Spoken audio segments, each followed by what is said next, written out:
Curveball. That's into left field. Guillen's got the strong arm. He's in shallow left. They're going to hold him up. And it's a good thing they did. There goes Ramirez. That ball is hit well. Deep to right. Dive. Can't get to it. Off the wall. One run is in. Here comes Ramirez.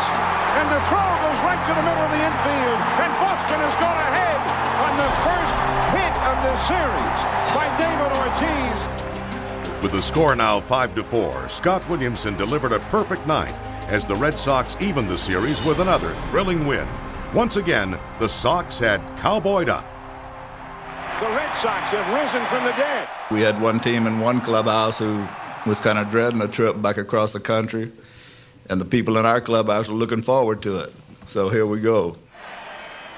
Back in Oakland for the decisive fifth game, Cy Young winners Pedro Martinez and Barry Zito took the mound.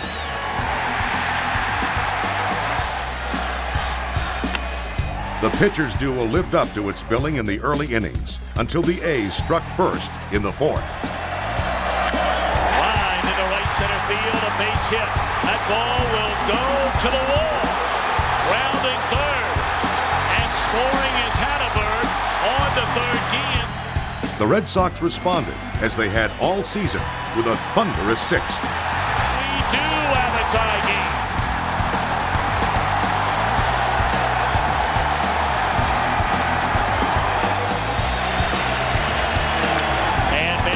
One into deep left center field. Guillen back at the wall. Goodbye. And Ramirez walking to first base. Manny Ramirez's home run off Zito, it blew us up in the dugout. And, he took a lot of slack from the way he pointed and walked. But on the flip side, I'm not a big fan of all the showboating. But in the playoffs, it's so much emotion. And Manny Ramirez basically was like, that's for you, Boston. That's for you guys. And it was unbelievable. The A's rallied once again to cut the lead to 4-2. Line into right center field. This will score Durazo. In the seventh, no one heard, "I've got it." Damon coming on. Damian Jackson going out. They collide. And the ball is dropped. Throw into second, and they still got the runner. After several tense minutes, Johnny Damon acknowledged the cheers of the crowd as he was wheeled off with a concussion but no permanent injury. In his absence, Pedro and the Red Sox continued to fight for the win. The A's chipped away at the lead once again in the eighth, as Pedro left a 4-3 lead in the hands of Alan Embry and Mike Timlin, who extinguished a late Oakland rally. With 2 on in the bottom of the ninth, Derek Lowe took the mound, making his 4th appearance of the series, and with 85 career saves under his belt, it was time for the Sox former closer to cowboy up. This is a situation you dream about being a kid. You're getting put in, it's not Game 7 of the World Series, but it's, it is a critical game. I think, again, Game 1 warming up helped me in Game 5. I wasn't as nervous. I'd just been there 5 days prior. I went out there and I asked him, what do you want? You want a sinker in or away? I don't care. I don't know. I don't care. I want to make that decision. Just put it down. And so we knew one of the two, and I said, hey, we're doing front door sinker. Let's go. I kept telling myself, I've thrown this pitch 1,000 times in my life. Just trust it, go through the target. I mean, the ball's still on its way, and I think I start first time movement. I'm already out of my chutes because I know it's an out. Bases loaded, 1-2 pitch. Strike 3 called, and the Boston Red Sox have come from behind, trailing 2 games to none. Red Sox fans celebrated coast to coast. Their team had stolen the series with 3 straight wins and non-stop heroics. We're just happy to make the step. Like I said earlier, we came to the yard. We didn't know there was going to be a tomorrow. Tomorrow is now here. I felt like this is going to be our destiny. If we got to go through New York, we got to go through New York. Tell you what, it just shows the true character of this team. We've fought the whole year to get to this point, and we weren't going to die. And I mean, it's a whole team effort. Derek Lowe pitched an awesome 9th inning. I mean, I'm just proud of everybody. Mike Timlin pitched great. I mean, Pedro pitched awesome today. This is the whole team effort, all 25 of us. It's got to be one of the best postseason series of all time, and it's so fitting for this Red Sox team to come out on top because we battled all year in these close games, back and forth. Leads changing late in games, and just reflects the character of this team that they're able to pull through in the end.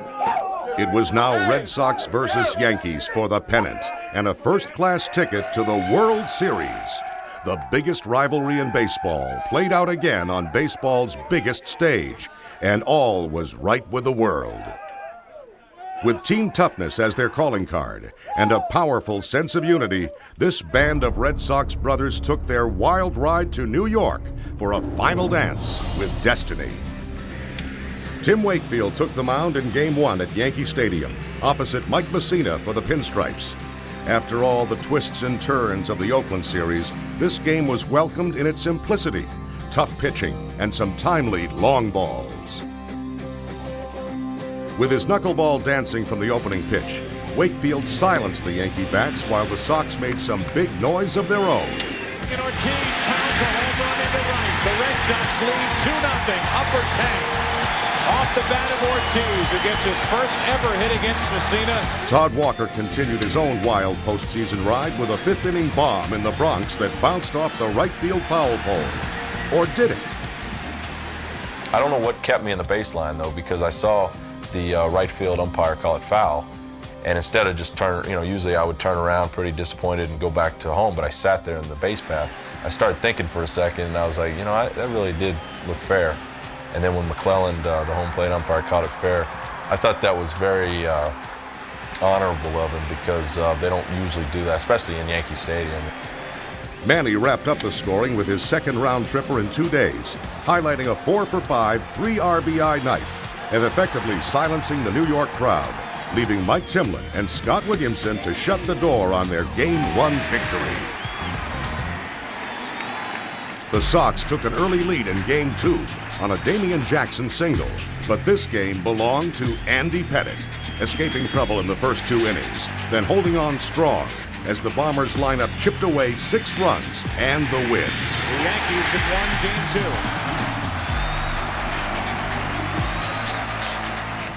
2. Red Sox-Yankees, ALCS, tied at 1 and back in Boston. All the stars were aligned for baseball's biggest matchup, Pedro versus Roger. Red Sox aces past and present, a game that would unfold the way no one could have predicted. 2 of the best pitchers ever to pitch. The excitement level is out of this world.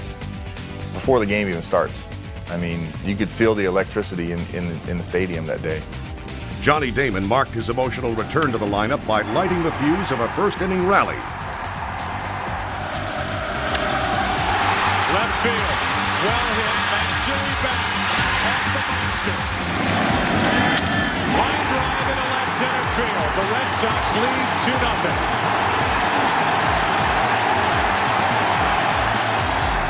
2-0. Derek Jeter tied it up in the 3rd with a solo shot off Pedro. And in the 4th, Hideki Matsui turned on a double to give the Yanks a 3-2 lead. Karim Garcia stepped in, and when a pitch got away from Pedro, things got a little out of hand. In response to what he considered an inside pitch, Garcia went at his second high and hard, drawing sharp words and gestures from both Walker, Pedro, Posada, and the umpiring crew. Well, they were talking in Spanish, and everybody's like, "Oh, look at Pedro! He's pointing to his head. He's gonna hit him in the head. He's gonna hit him in the head." He said, "No, I'm gonna remember what you're telling me." Oh my goodness! Emotions of the playoffs, emotions of the situation. Manny stares and causes a scene, and all of a sudden here comes Don Zimmer wanting to hit Pedro and slips and falls, and Pedro did the best thing he could do without hurting an old man. And I look over, I thought he had a heart attack, and I was kind of the first ones there, and he was like, "Millar, I love every one of you guys, but I can't stand that blankety blank," and but that's Don Zimmer. He's uptight, but obviously he apologized and shouldn't have done that, made a mistake. Okay, but that's 20 minutes of tough talk. But let's not forget about this series. This is the Sox and Yankees going after in Game 3. Pedro and the bullpen held the Yankees scoreless the rest of the way, but the Sox bats were stifled en route to a 4-3 defeat. Into center field for Bernie Williams. And the New York Yankees have taken Game 3. With momentum on the side of the Yankees, it was time for the team to cowboy up once again behind Tim Wakefield in Game 4.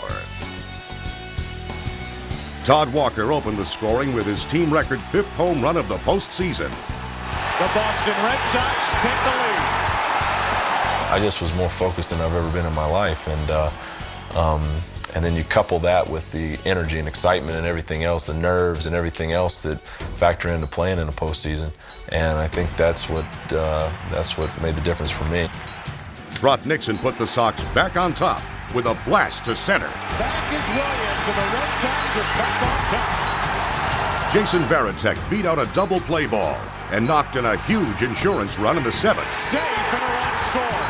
It's 3-1. Then Scott Williamson took the ball in the 9th to save the 3-2 win as the Sox battled back once again to even the series. Game 5 was one that could have been, but Derek Lowe and the Sox fell behind 3-0 early. Third, Miller, tough play, a juggle, and the bases are loaded. They would mount threats in the 5th and the 8th, but couldn't deliver the big hit as the series moved to New York with the Yankees leading 3-2. Facing elimination, it was time for more gutsy heroics from the relentless Sox in Game 6. That's hammered, deep right field. The Yankees started the scoring with one in the 1st, but the Sox would counterattack to take the lead.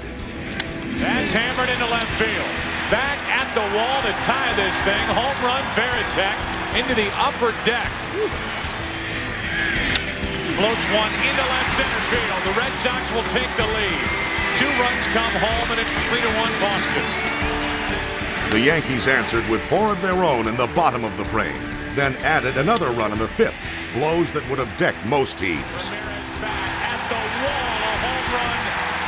It's 6-4 New York. But the Sox came out swinging in the 7th. Fly ball into left center field, carrying. Williams back on the run. It's over his head and off the wall. And nearly out of the park. Garciaparra will turn, go to third. The throw is terrible. Into the seats. And to the plate goes Garciaparra. It's a 1-run game. As Ramirez hits one to deep center field, got a chance to go. Ramirez will cruise into second with a double. He's the tying run with nobody out. To first, off the bat, the Red Sox have tied it. Ortiz is on with an RBI base hit. Heredia walks home the go-ahead run. Posada screaming at Angel Hernandez, the home plate umpire. And the Red Sox have regained the lead at 7-6 in the 7th. Protecting a 1-run lead in the 9th, Miller and Nixon combined to give the bullpen some cushion. Bill Miller will scoot into second with a double with 1 out.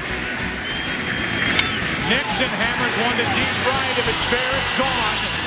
And the Red Sox even the series once again with 16 hits and an unbreakable spirit. We knew this was going to Game 7. We knew it because if you're a baseball guy up there, you knew that you wanted to see Clemens and Pedro in Game 7, Sox and Yankees. Game 7 offered a Martinez-Clemens ALCS rematch and a chance to meet John Henry's former team in the series.